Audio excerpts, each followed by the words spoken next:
नमस्कार। ज्योतिष, कुंडली इत्यादि संबंधित किसी भी परामर्श के लिए दिए गए नंबर पर कॉल करें। धन्यवाद।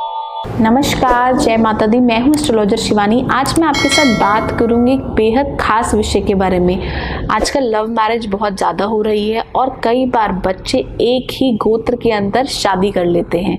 क्योंकि देखिए, जब हम प्यार किसी से करते हैं ना, तो कभी देख कर नहीं करते कि यार इसकी कास्ट क्या है, इसका सरनेम क्या है या इसका गोत्र क्या है। लेकिन मैं आपको बताऊं कि आपको अपना गोत्र पता होना चाहिए। यदि आपको अपना गोत्र नहीं पता तो आपको क्या करना चाहिए, और आज मैं आपके साथ बात करूंगी गोत्र होता क्या है, और साथ ही साथ क्या हमें एक ही गोत्र के अंदर शादी कर लेनी चाहिए या नहीं करनी चाहिए, इसका क्या कारण है और क्या इसका साइंटिफिक रीजन भी है। आज मैं इन्हीं सब विषयों के बारे में आज आपसे बात करूंगी। तो चलिए शुरू करते हैं। देखिए, अगर मैं बात करूं गोत्र की, तो गोत्र क्या होता है। देखिए, हमारे जितने भी पूर्वज हैं, जो हमारे ऋषि मुनि हुए हैं, हम उन्हीं की संतान तो है ना।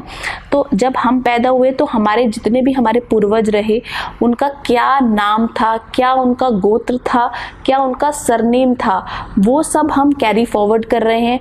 उन्हीं की बहुत सारी चीज़ें हम अपने साथ कैरी फॉरवर्ड करते हुए लेकर आ रहे हैं। उसी को हम कहते हैं गोत्र।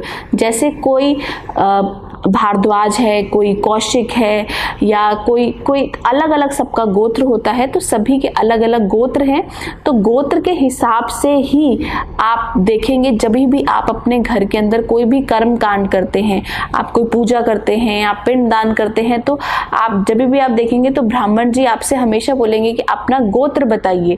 गोत्र का मतलब ये होता है कि आपको अपने मोबाइल का पासवर्ड पता होना चाहिए।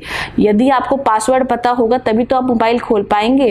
तो वैसे ही यदि आपको अपना गोत्र पता होगा तो तुरंत ही आपका जो ब्राह्मण देवता होंगे वो आपका गोत्र बोलेंगे और आपका जो फल है वो सभी को मिलेगा।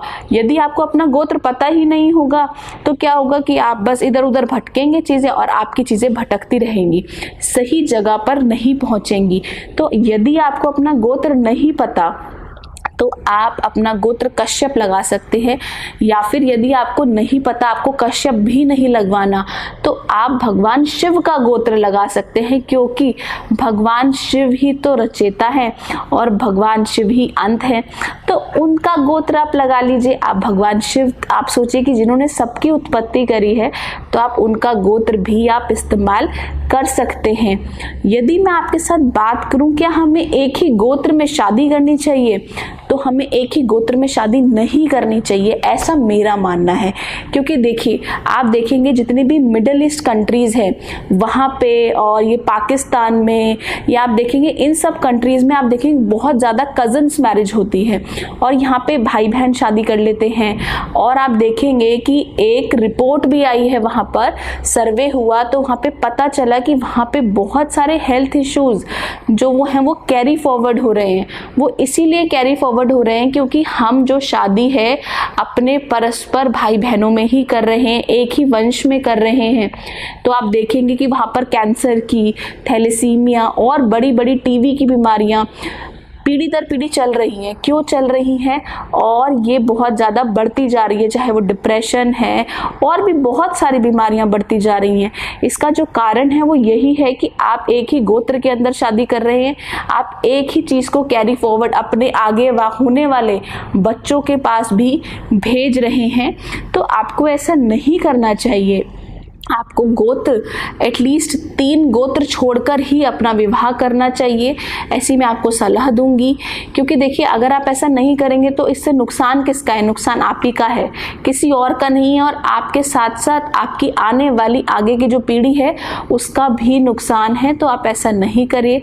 और यही सलाह दूंगी कि अगर आप ऐसा कर चुके हैं तो आगे किसी और को ये सलाह बिल्कुल ना दें, क्योंकि इसका कोई निवारण नहीं है। इसके आपको दुष्परिणाम भोगने ही पड़ेंगे।